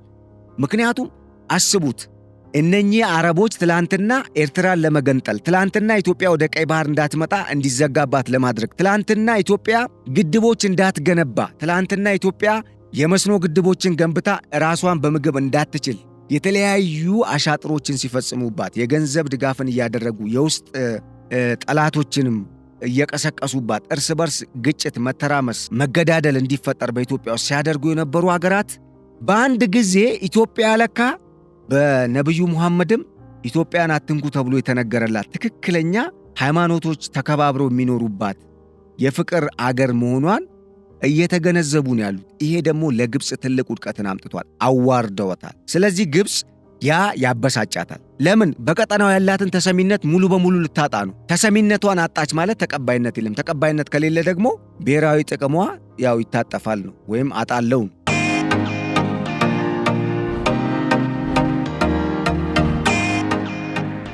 ሌላው ጉዳይ ግብፅ ራሷን የምታየው እንደ አፍሪካም አይደለም እንደ ቀኝ ገዢ ልክ እኛ የተሻለን ነን በሚል ነው። በነገራችን ላይ የተሻለን ነን ብለን ብናወራ እኛ ነን የሚያምርብን። የሰው አልተመኘንም፣ አምላክን የምንፈራ በሀገር ውስጥ ልንባላ እንችላለን። ግን ያም ቢሆን እኛን የሚያባላን አንዱ ድህነት ነው፣ አንዱ የአመለካከት ችግር ነው፣ አንዱ አለማደጋችን ነው፣ አንዱ ኋላቀር የሆነ አስተሳሰብ ይዞ የሚመጣ መንግስት ወደኋላ ስላስቀረንም ሊሆን ይችላል። ይሄ ነው አንዱ የሚያሳየው። ከሁሉም በላይ ግን የኛ ወደኋላ መቅረት ሌላኛው ምክንያት የእርስ በርስ ግጭት ዋና መሰረት ነው። ለዚህ ደግሞ ትልቁን ድርሻ የምትወስደው ግብፅ ነች። ለምን? ለአንዱ አንድ ጊዜ በሃይማኖት አንተኮ ሙስሊም ስለሆንክ ነው የተገፋው፣ በሌላ በኩል ደግሞ አንተኮ ክርስቲያን ስለሆንክ ነው እንደዚህ ሙስሊሞቹ የሚጠሉ ወዘተረፈ። ይሄ ሰምቲንግ እኛን የማይመጥን ነገር እየነገረች ወይም ደግሞ አጀንዳ ያው ይታወቃል። ከዚህ ቀደምም እኮ ነግረናቸዋል። ከ3000 በላይ የዲጂታል ሚዲያ ከዚህ በፊት ደግሞ የተለያዩ አገራት ዕውቅ ጸሐፊዎችን በመቅጠር ኢትዮጵያን የመሰለች አገር በክፉ በመጥፎ እንድትነሳ ገጽታዋ እንዲበላሽ የሚያደርጉ ጽሑፎች ለዓመታት ሲሰራ ነው የቆየው። ይሄ ከተለያዩ አፍሪካ አገራት፣ ከአረቡ ዓለም አገራት፣ ከምዕራባውያን አገራት ጭምር ተገዝተው ኢትዮጵያ ላይ የተለያዩ ሪፖርቶችን ሲያወጡ የነበሩ ዲፕሎማቶችም ነው የነበሩ።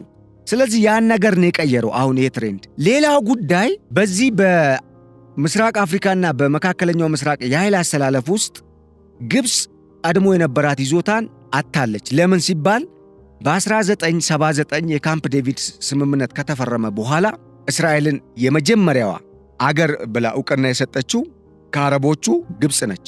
አረቦቹ በዛን ወቅት እንዳሁኑ አልነበሩም። የነዳጅ ምርታቸውም የኢኮኖሚ መሠረታቸውም ነዳጅም ቢሆን እንዳሁኑ ረብጣ ቢሊዮን ዶላሮችን የተሸከሙ አልነበሩም፣ ወይም ደግሞ የሚያወጣ ኢኮኖሚን የገነቡ አልነበሩ። አሁን ግን የአረብ ሊግን እንኳን ትተውታል። ለምሳሌ ሳውዲ አረቢያና የተባበሩት አረብ ኤምሬትስ፣ ኳታር የአረብ ሊግ ስብሰባ ሲጠራ ወይ የውጭ ጉዳይ ሚኒስተራቸውን ወይ ምክትል ጠቅላይ ሚኒስተር ወይ የሆነ ንጉሶቹ አይሄዱ። ለምን ይመስላችኋል? ግብፅ ኦልሬዲ ጨዋታውን ተበልታለች። ስለዚህ በዚህ የጂኦፖለቲክስ ጨዋታ ውስጥ ወይም ደግሞ ግድድር ውስጥ ሳውዲ አረቢያና የተባበሩት አረብ ኤምሬትስ እንደዚሁም ኳታር የበላይ ለመሆን ከፍተኛ ፉክክርን እያደረጉ ነው የሚገኙት። ስለዚህ በአንድም ሆነ በሌላ የቀደመ ቦታዬንም ባይሆን ግን ደግሞ የነኚህን አገራት ይሁንታ ለማግኘት ኢትዮጵያና የምስራቅ አፍሪካን ቀጠና በእኔ አቅም ካተራመስኩኝ ወደ እነኚህ ቀጠናዎች የሚገባን አገር ቁልፉን የምሰጠው እኔ ልሆን ስለምችል ከኔ ጋር ሳይወድ በግድ ሊደራደር ለእኔ ጆሮ ሊሰጠኝ ይችላል የሚል ግምት አላት። ደግሞም እየሆነ የነበረው እሱ ነው።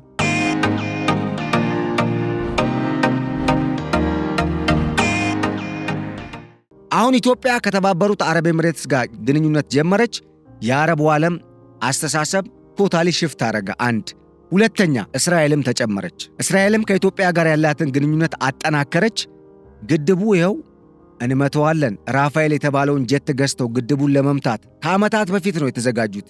ለምን አልመቱትም? ጠቅላይ ሚኒስተር መለስ ዜናዊ አንድ ጊዜ ምን አሉ? ግብፅን መፍራት አያስፈልግም፣ የግብፅ ዋናው አቅም ማስፈራራት ነው፣ የእኛ ደግሞ ትልቁ ሥራ መሆን ያለበት አለመፍራት ነው ብለዋል። ጠቅላይ ሚኒስተር ዶክተር አብይ ደግሞ ምን አሉ? ከመጡ በኋላ ንኩንና ታዩናላችሁ ነው ያሏቸው። እንግዲህ ምንም ሳይኖር መቼም እንደዚህ አይሉ መሪዎች። በተመሳሳይ ኢትዮጵያ በቀጠናው ላይ አብረን እንጠቀም የሚለው አዲሱ ስትራቴጂዋ በተለይ ደግሞ ይሄ የመልቲላተራሊዝም የውጭ ግንኙነት ፖሊሲን መከተል ከጀመረች በኋላ በነገራችን ላይ በርካታ ነገሮች እየተለወጡ ነው። አገራት ኢትዮጵያን በሚመለከት ያላቸው አመለካከት እየተቀየረ ነው። አይደለም የቀጠናው አገራት እነ ሜክሲኮና ብራዚል እኮ ወደ ኢትዮጵያ እየመጡ ነው፣ ኢንቨስት ያደርጋሉ። ኢትዮጵያን እኮ በአጋርነት በወዳጅነት እየፈለጉ ያሉበት ሁኔታ ነው ያለው። አስቡት፣ ላቲን አሜሪካ ያሉ አገራት። ስለዚህ ይሄ ሁኔታ ስለተቀየረ ይሄንን ሁኔታ ከግምት ውስጥ ያስገባ አካሄድ ደግሞ ለኢትዮጵያ ትልቅ የዲፕሎማሲ ድልን እያስመዘገበላት ስለመጣ አሁን ግብፅ የምትይዘው የምትጨብጠው አታለች። ስለዚህ ግዴታ ዳግም ልክ ያኔ የኢትዮጵያ መንግስት ሲያንሰራራ በንጉሱ ዘመን ወታደራዊ ደርግ መጣ። ደርግ ሲያንሰራራ ከማንሰራራቱ በፊት የሆነ ነገር ለማስተካከል ከዜሮ ሀ ብሎ ሲጀምር የጅቡቲን ወደብና ጅቡቲን አሳጣች።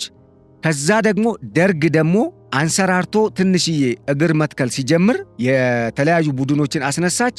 የደርግ መንግስት ወደቀ። የደርግ መንግስት ወድቆ የመጣው መንግስት የኢህአዴግ መንግስት ደግሞ ገና አቅሙን ለማደራጀት ሙከራ ሲያደርግ ኤርትራን ገነጠለች ወይም ተገነጠለች።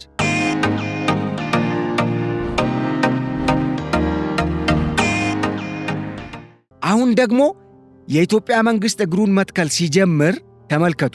ሌላ ግዛት ከኢትዮጵያ ለመገንጠል ነው ጥረት እየተደረገ ያለው። ኮት ውስጥ ውሰዱት ይሄንን።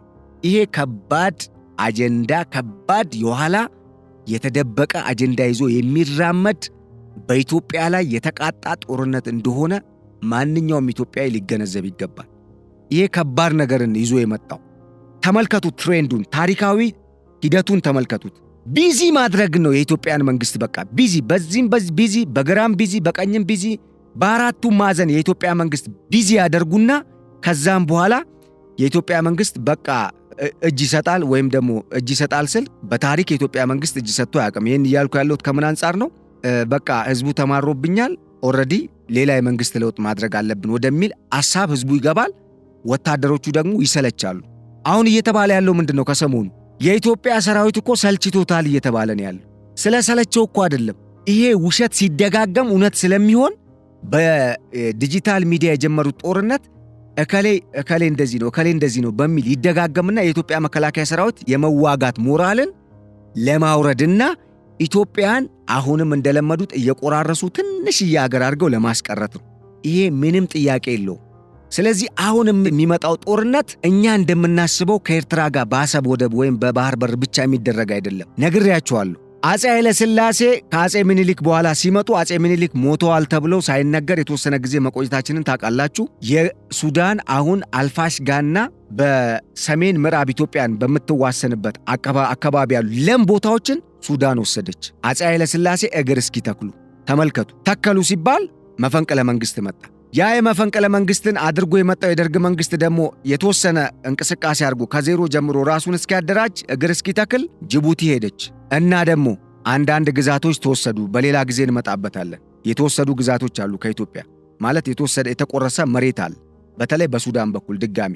በሌላ በኩል ጅቡቲ እንኳን ከኢትዮጵያ መሬት ወስዳለች። የሚገርማችሁን ነገር ልንገራችሁ። ሌክ አቤ የሚባለው ሐይቅ እኮ ሙሉ በሙሉ ኢትዮጵያ ውስጥ ነው የነበረው። ከሱ እስከ 17 ኪሎ ሜትር የሚዘልቅ ቦታን እኮ ገብታ ነው ጅቡቲ የወሰደችው ከኢትዮጵያ። ይህንን ለምን አንናገርም? ከዛ ደግሞ የኢህአዴግ መንግስት መጣ። የደርግ መንግስት ሲወድቅ ማን ተገነጠለ? የኢህአዴግ መንግስት እግር እስኪተክል ኤርትራ ሄደች። አሁን ደግሞ እንግዲህ የኢህአዴግ መንግስት ተቀይሮ የብልጽግና መንግስት የሚባል መጥቷል። የብልጽግና መንግስት እግር እየተከለ ነው። አሁን እግር ከተከለ እቺ ባቄላ ካደረች አትቆረጠምም ነውና ቶሎ ብለን በአራቱም አቅጣጫ ቢዚ በማድረግ በሀገር ውስጥ ተሞከረ፣ አልተቻለም። የተለያዩ ስንት ዜጋ ሞተ። በጣም እኮ የሚሰቀጥጥ እኮ ወንጀል ነው እኮ ሰምተን ማናቀው፣ ያየነው የሰማነው።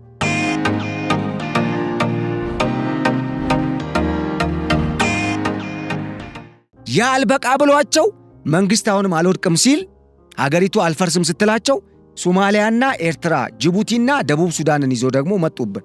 በደቡብ ሱዳን ውስጥም እየተፈራ ያለ ጦርነት አለ። በነገራችን ላይ ይሄ ሁሉ የሚደረገው ነገር ኢትዮጵያን ለመሸራረፍ ነው። በየጊዜው እየሸራረፉ የበሬ ግንባር የምታክል አገር ሊያረጓት ነው፣ ያችን የምታክል ትልቅ አገር። ስለዚህ ይሄ ነገር ሊገባን ይገባል። እውነታው ይሄ ነው። ከኋላ ያለችው ግብፅ ነች የምለው ከሌላ አንግል አይደለም። ዋና የዚህ ቀጠና አተራማሽ የኢትዮጵያ ሕዝብ የምንጊዜም ጥንታዊ ጠላት፣ አሁንም የቀጠለች ጠላት ግብፅ ነች። ይህን የምታደርገው ደግሞ ኢትዮጵያን በማፈራረስ የናይል ውሃን በመቆጣጠር እንደገና ደግሞ ቀደም ሲል የነገርኳችሁን ከብሔራዊ ጥቅም ጋር በተያያዘ በቀጠናዊ ጉዳዮች ላይ እንዳትበለጥ ነው። ስለዚህ አሁን የተባበሩት አረብ ኤምሬትን ጨምሮ የመጡ አገራት፣ ወደ ኢትዮጵያ የተጠጉ አገራት፣ ከኢትዮጵያ ጋር የተሻረኩ አገራት ይህንን ትሬንድ እየቀየሩት ስለሆነ አንደኛ ሁሉም ኢትዮጵያዊ ለሀገሩ መቆም አለበት። አሁን ከኤርትራውያንም ጭምር ምንድነው የተረፋቸው?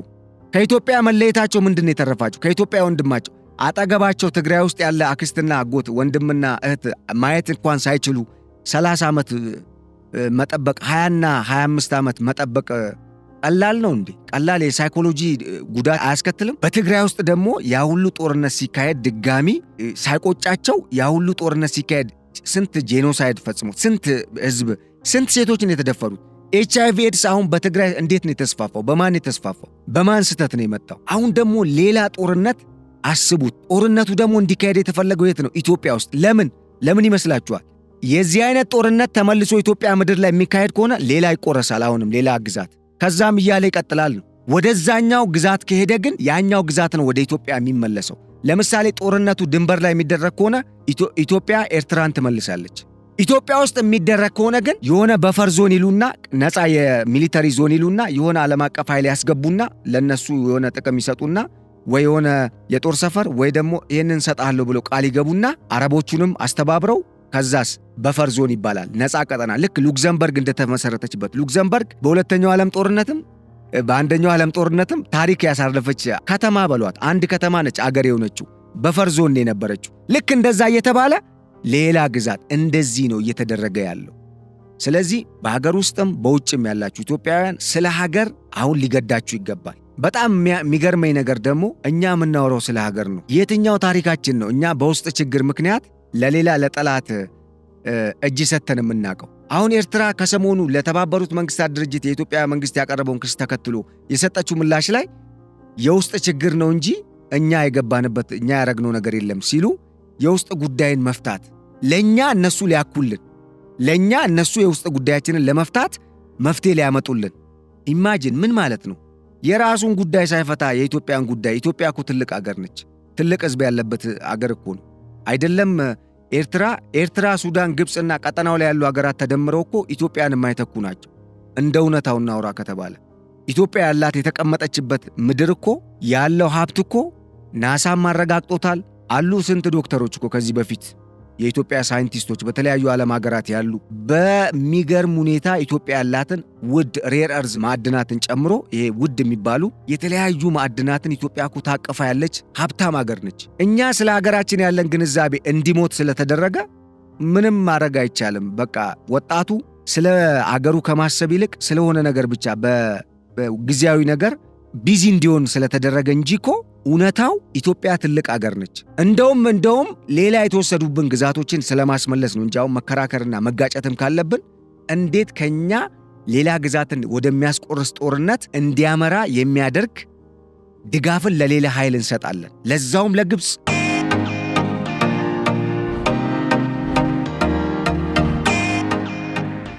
ለማንኛውም የዛሬው የገበያ ፖድካስት ፕሮግራማችን በኤርትራና በምስራቅ አፍሪካ ቀጠና ላይ ያተኮረው ዝግጅታችን የሰማችሁትን ይመስል ነበር።